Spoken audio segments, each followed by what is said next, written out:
Well, listeners, as you know, we love to introduce you to new artists on this show. And the next artist that we're actually going to be chatting to right now is the man behind a band called Wurgilno, which is, well, we'll let him explain it in just a little bit. But there's a brand new album out from the band, and it is an absolutely amazing album. So we thought to find out a little bit more about this, we would actually get the man himself on the phone to chat a little bit about this. Welcome to the show. Hello. How are you? I am really well. Now, we were having a little bit of a talk off air before about the band name and where the band name came from. Yeah. So I was wondering if you could tell our listeners a little bit about where the name came from and what it means. Well, I was looking for a name when I started making songs. I didn't have a name for the project yet. So I was searching for a name which had something to do with, because it has to start at the beginning first. My father did some research into our ancestors and found out that one of our ancestors was convicted and executed as a bokkenrijder, which is a goat rider, which was a band of robbers here in the 17th, 18th century. They're very famous because people thought they had a connection with the devil and that he gave them the power to ride goats through the air in the night and attack farmers and villages. And he was convicted and was hanged at a castle near here until his body would fall from the gallows by itself. And that was my inspiration. It sounded pretty black metal to me, so I found that my inspiration. And then I was searching for an old Dutch word which would complete that. And I found an old dictionary, and there was a word, I can't remember which word it was Old Frisian, but there was a Saxon translation of the word next to it, which was even older, and that was Wurgilno. So it actually means a body on a gallows. Okay, that is such a fascinating story, and it makes me want to ask now, where did your inspiration come from for this project yourself? As you said, it's a black metal project. Where did that inspiration come from for you to start this project? Well, I'm playing black metal playing music since 1989, and started in bands which were more like death black metal, grindcore-ish sometimes.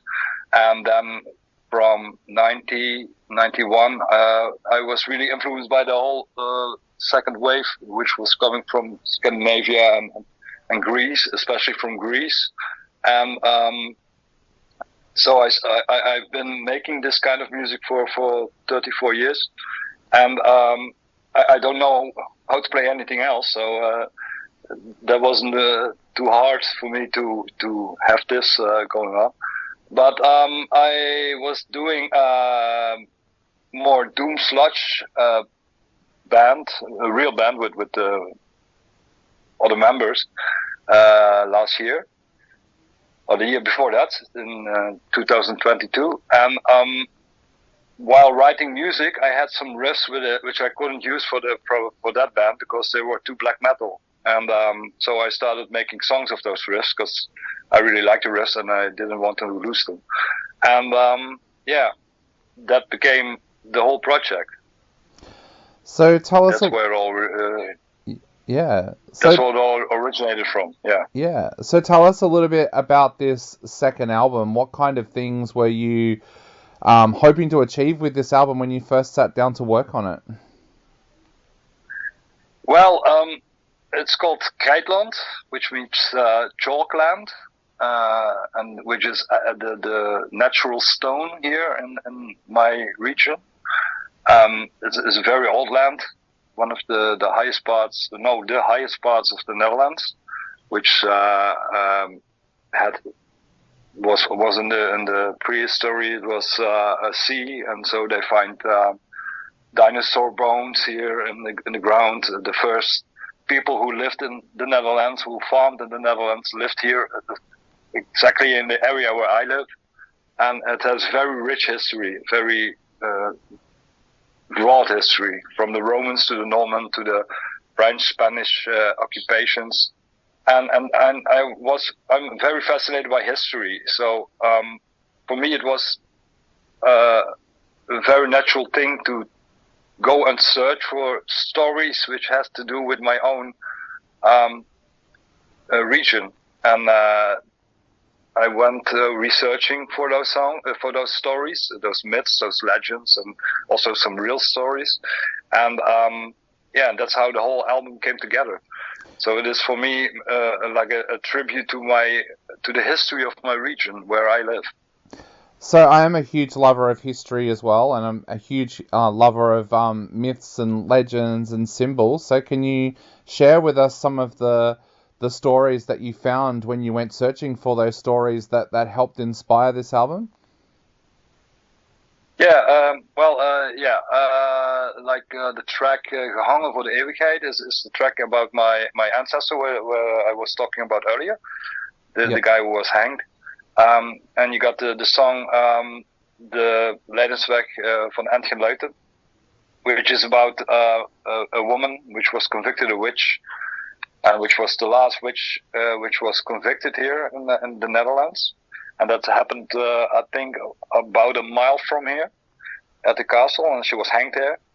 The song Krijtland, the title song, is about the whole story about the region.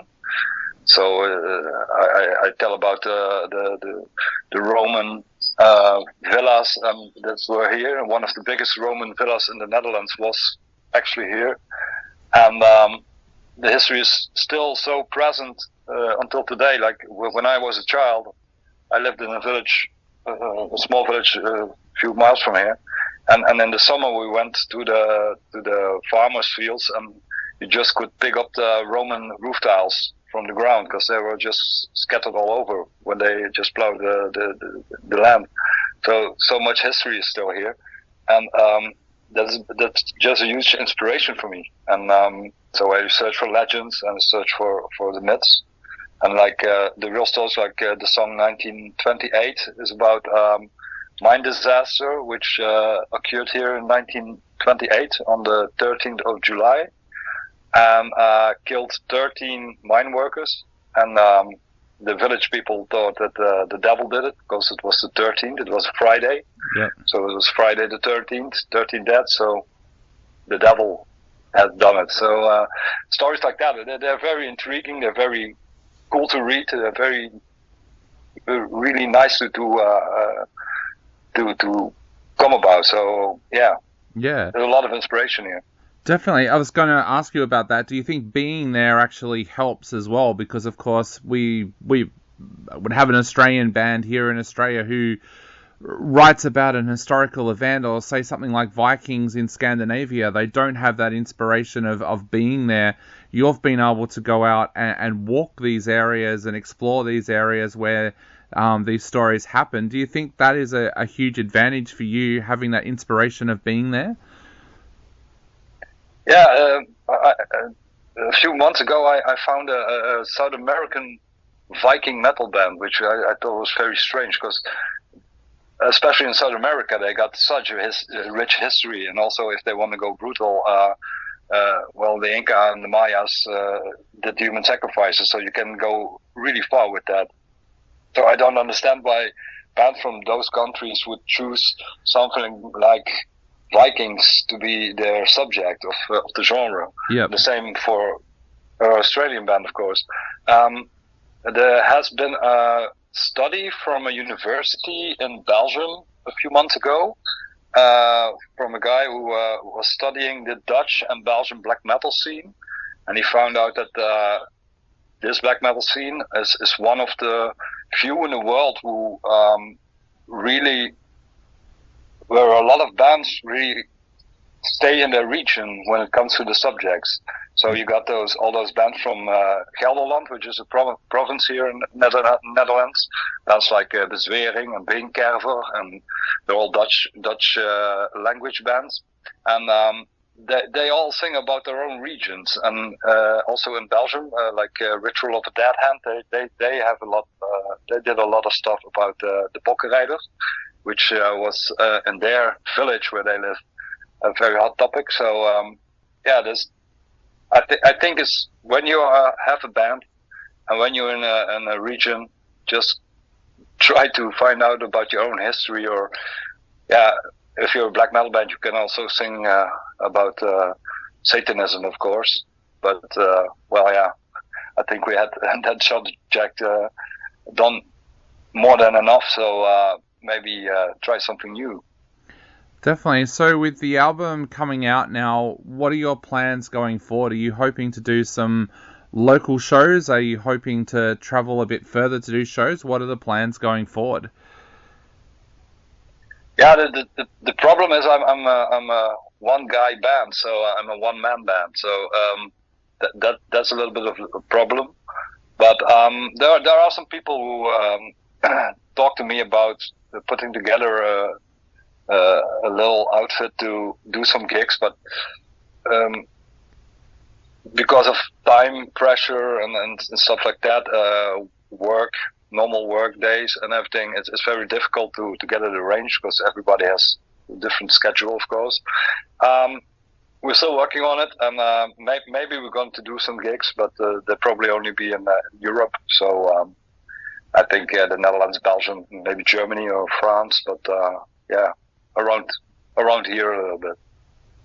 Awesome. Well, I know a lot of Australians are going to love this album when they sit down and take a listen to it. So I guess to finish off, what would you like to say to people out there who now have the chance to be able to sit down and take a listen to the album in whole? What would you like to say to them? Yeah, try to listen to, because it is all in Dutch. The lyrics are in Dutch. So, but well, yeah. In my days, I always listened to Norwegian bands. They sing in Norwegian, so that shouldn't be a big problem. Try to listen to it more than once, because there are a lot of layers in it, and there are a lot of little hidden gems in it. And yeah, try to get the atmosphere.